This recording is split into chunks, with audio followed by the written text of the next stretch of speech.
பாதை ரொம்ப தூரம், பயணம் கொஞ்சமாகும். வவுனியாவில் வழித்தடம் மாறுபட்டு இந்த குளத்துக்குள் இறங்கிய யானை கரை மீண்டு செல்வதற்கு முயற்சிக்கின்ற காட்சி கேமராக்களில் பதிவு செய்யப்பட்டிருக்கிறது. இது சிலோன் 24.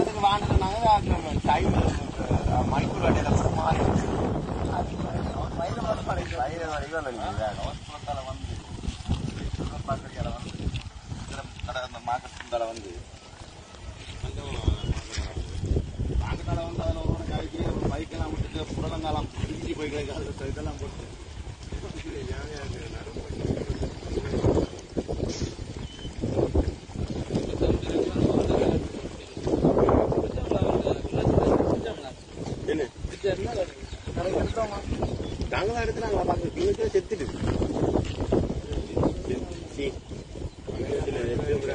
எங்கேயும் போட்டு எல்லாம் போட்டு போயிட்டு பெரிய